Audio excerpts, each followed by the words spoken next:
इसमें हम चैप्टर 3 के बारे में जानेंगे।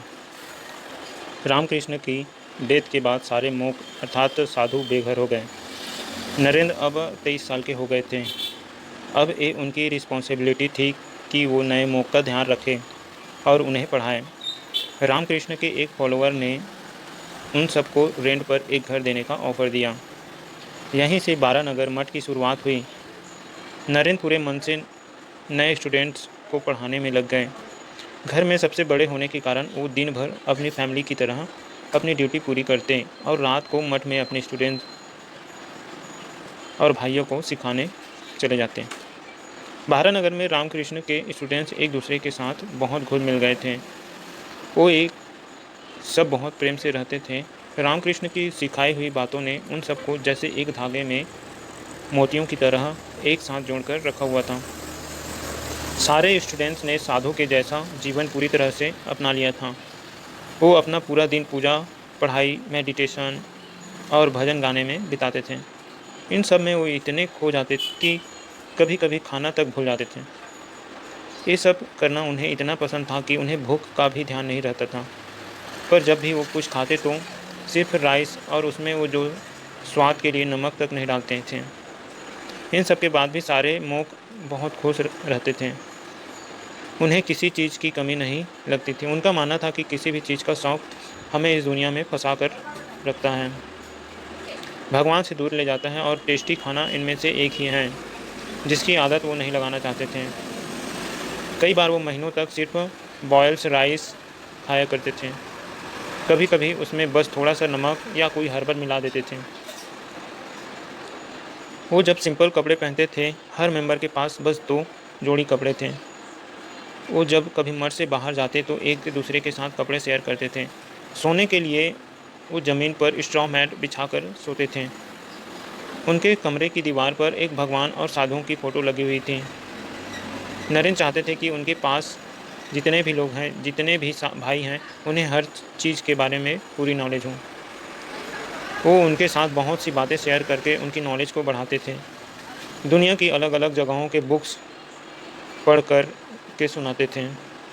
नरेंद्र उन्हें दूसरी कंट्रीज़ के हिस्ट्री और पॉलिटिक्स सिस्टम के बारे में भी बताते थे।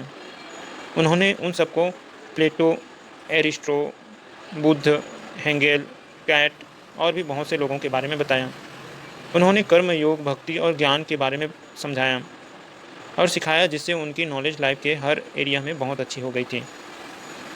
अगर वो सब कभी थक जाते तो भजन गाकर खुद को रिलैक्स कर लेते थे। एक टाइम आया जब नरेंद्र खुद के अंदर की शक्ति को टेस्ट करना चाहते थे। वो चाहते थे कि सारे मोक इंडिपेंडेंस बनना सीखें।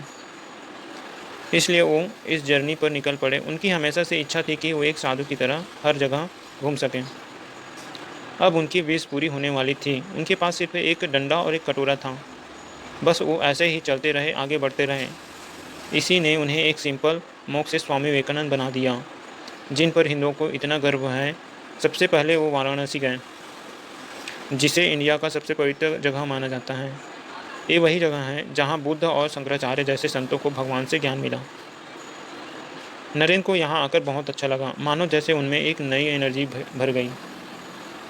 तभी एक दिन नरेंद्र वाराणसी में घूम रहे थे कि तभी बंदरों की फौज उनके पीछे पीछे चलने लगी और उन पर अटैक करने लगी। नरेंद्र जितना तेज हो सकता था भागने लगे। तभी वहाँ एक बूढ़े मोक ने चिल्लाकर कहा, इनका सामना करो, इनका सामना करो। ये सुनकर नरेंद्र पीछे घूमे। पूरी हिम्मत करके उन्होंने उन बंदरों को गुस्से से देखा। ऐसा लगा जैसे वो उन्हें मारने वाले हैं, और सच में बंदर डर कर भाग गए। स्वामी जी ने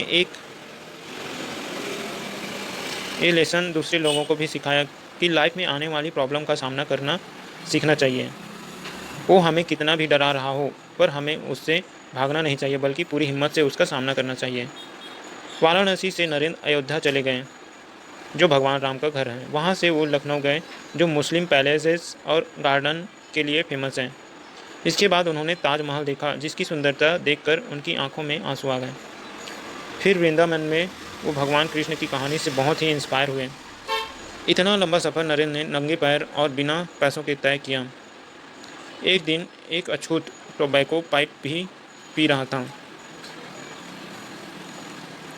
नरेन ने उससे पाइप मांगा, मगर उसने देने से मना कर दिया क्योंकि ये हिंदू रिलीजन के खिलाफ था।